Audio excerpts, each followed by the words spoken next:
Messieurs, bonjour et bienvenue dans ce premier numéro de votre magazine Focus Phare Nord. Focus Phare Nord, c'est un zoom sur la région de l'extrême nord. L'objectif de ce magazine est de présenter le potentiel économique de cette partie du septentrion. Dans ce numéro, nous parlerons de la Phare Nord Business Week qui se tient du 11 au 19 novembre 2022 au stade Yaya Daïrou à Maroua. Nous parlerons également de la réunion du conseil régional qui s'est tenue le 3 novembre dernier à la salle des actes de la communauté urbaine de Maroua. Et pour finir, nous aurons comme invité Daniel Kalbassou, président du conseil régional de l'extrême nord. Dans ce numéro, il nous parlera des objectifs de cette Phare Nord Business Week, en abrégé FNBW.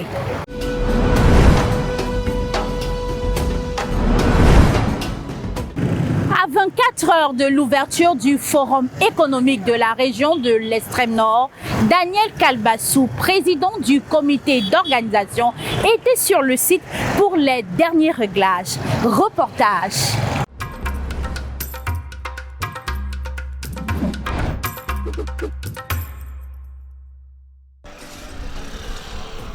Maroua, capitale de l'extrême nord du Cameroun.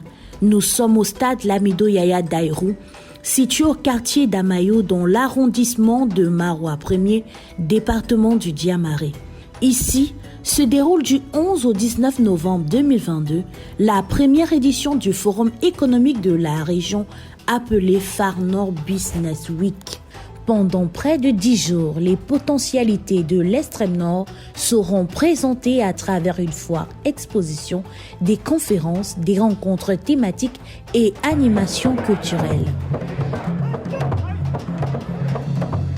À 24 heures du lancement de l'événement, Daniel Kalbassou, président du conseil régional de l'extrême nord, est sur le site pour les derniers réglages. Je suis venu voir un peu le lieu où va se passer le Phare Nord Business Week et la foire à bétail.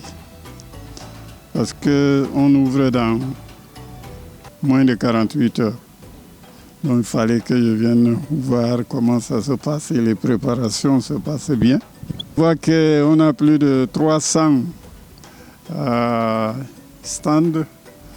La plupart sont déjà pris. On me demande même d'ajouter des stands supplémentaires. J'ai dit bon, mais nous on avait des craintes que ça ne soit pas une réussite puisque c'est la première fois que nous organisons un événement comme celui-là.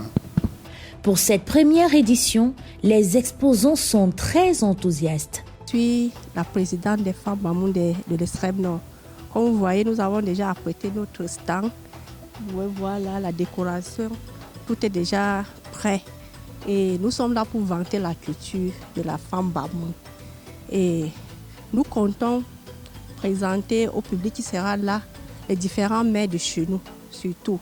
Parce que vous savez, la femme Bamoun, c'est la cuisine.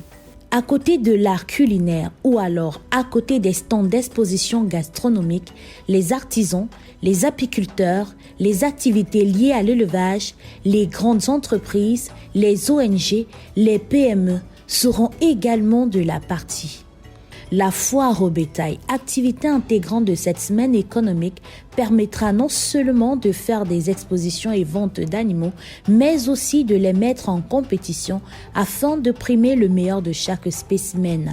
Toutes les spéculations de la région de l'extrême nord seront présentes et il y en a déjà suffisamment. Les bovins laits, les bovins viande, les bovins exotiques, les bovins métis, les bovins locaux, les chevaux, les ânes, les dromadaires, les taurins capsiquis, nous avons toutes les espèces de moutons également, les moutons à queue grasse, les moutons sahéliens, les moutons ouda. Nous avons les chèvres rousses de Guili dans la région dans le département de Mayuchanaga. Nous avons les chevaux poneys qui viennent du Mayo Danaï. Nous avons les vaches kouris, une spécificité du lac Tchad. L'objectif de cette foire est de montrer la place importante qu'occupe l'élevage dans l'économie camerounaise. La foire à bétail, c'est vraiment pour montrer ce pan de l'économie qui est très important, qui est l'élevage, qui occupe environ 30% de l'économie rurale ici dans la zone sahélienne. Donc, ce que je peux demander à la société tentative, de voir que ces éleveurs-là traversent des difficultés pour avoir les produits qu'ils ont aujourd'hui. S'ils présentent des spécimens de bonne qualité, ils ont quand même traversé des étapes difficiles pour avoir ça. L'accès aux intrants qui n'est pas facile. La fantasia, les courses hippiques et les concerts avec les artistes locaux sont également annoncés. En attendant, tout est fin prêt pour accueillir les premiers visiteurs.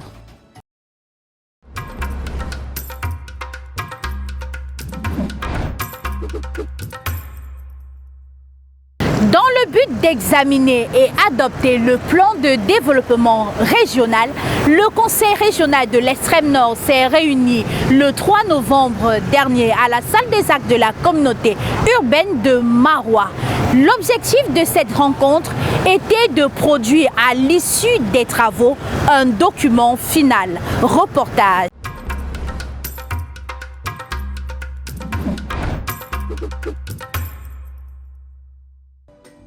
Deux ans après son installation, le Conseil régional de l'Extrême Nord a examiné et adopté le plan régional de développement lors d'une session tenue le 2 novembre dernier à Maroua.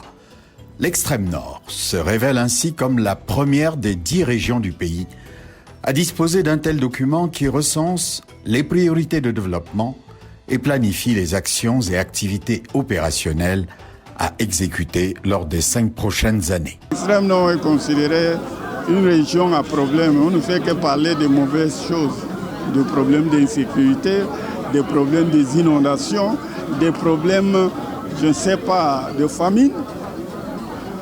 Mais l'objectif est aussi d'expliquer à tous les partenaires et même au monde entier que l'Extrême Nord a beaucoup de potentialités. On oublie. Si on met toutes ces potentialités en marche, en action, on va atteindre l'émergence en 2035. Le Conseil régional met l'accent sur la maturation des projets prioritaires tels que la maîtrise de l'eau, le développement des infrastructures, routes, énergie, environnement, la modernisation de la production agro-pastorale et tout ce qui tourne autour du bien-être de l'homme comme l'éducation et la santé. La première priorité, c'est la maîtrise de l'eau. Et on a déjà commencé à faire des études. Midima nous a déjà fait une bonne étude. Parce qu'il pleut en 3 mois entre 800 et 1000 mm3 d'eau. Si nous retenons une bonne partie de cette eau, ça nous permet de développer l'irrigation, de développer l'aliment pour le bétail, de nourrir la population et même de protéger notre environnement. L'autre priorité, effectivement, c'est l'énergie. Si on n'a pas d'énergie, on ne peut pas transformer nos produits. On les vend en état brut. Ça ne nous rapporte rien. Il faut qu'on les transforme pour créer de l'emploi. L'autre priorité, c'est le problème des routes. Désenclaver les zones de production si on produit beaucoup. Maintenant, il y a les éléments comme la santé et l'éducation. Mais je dis, si les gens ont des moyens, ont suffisamment d'argent, ils auront les moyens d'envoyer leurs enfants à l'école, de se soigner. Et on compte sur l'État pour ce secteur stratégique tel que le développement du capital humain. Ce plan régional de développement sera officiellement présenté au public pour la première fois lors du Far North Business Week qui s'ouvre ce vendredi à Maroua.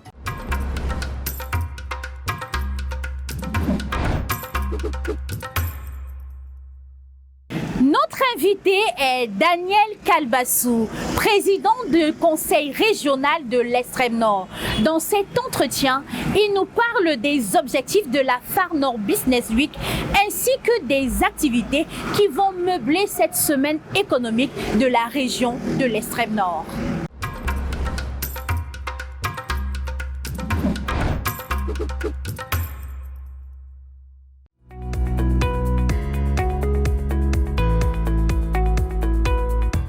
L'objet du Far Nord Business Week et de la foire à bétail, c'est montrer que l'Extrême Nord n'est pas seulement une région où il n'y a que des problèmes.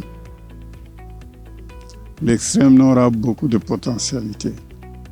Si nous mettons en valeur ces potentialités, l'Extrême Nord peut atteindre l'émergence en 2035, comme notre président de la République, Paul Biya, l'a bien signalé. Maintenant, il faut que les gens prennent conscience du fait qu'on a des potentialités. Dans tous les domaines, l'élevage, l'agriculture, le tourisme et tout. Mais il faut des investisseurs dont le Far Nord Business Week et la foire ont pour objectif d'attirer les investisseurs capables d'investir ici. On va compter sur l'appui de l'État comme investisseurs, des organismes internationaux comme investisseurs, des élites et même la population locale. Parce que le développement socio-économique que nous réclamons tous, c'est la mission que le chef de l'État nous a accordée.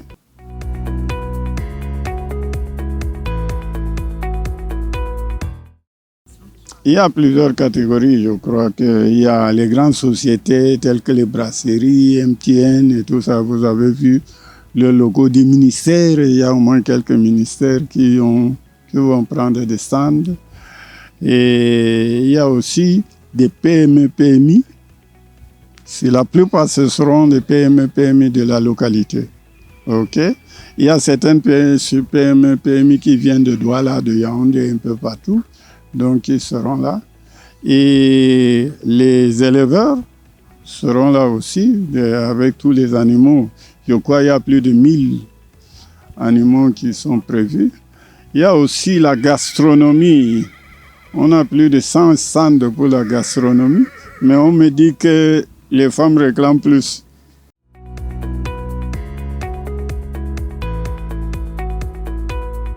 C'est que ceux qui ont des projets, que ce soit les maires, les entreprises ou les PME, PMI, les jeunes, les femmes, ceux qui ont des projets, on va créer un comité de sélection des projets que nous allons maturer avec eux et que nous allons soumettre aux partenaires pour le financement.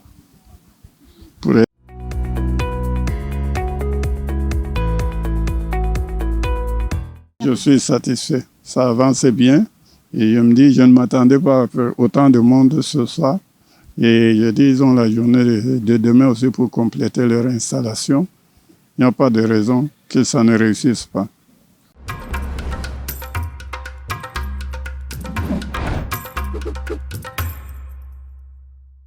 C'est ici à Dougoy, devant le monument l'an 2000, que s'achève ce premier numéro de votre magazine Focus Far Nord. J'espère que vous avez aimé. Rendez-vous lundi pour un autre numéro. D'ici à là, portez-vous bien.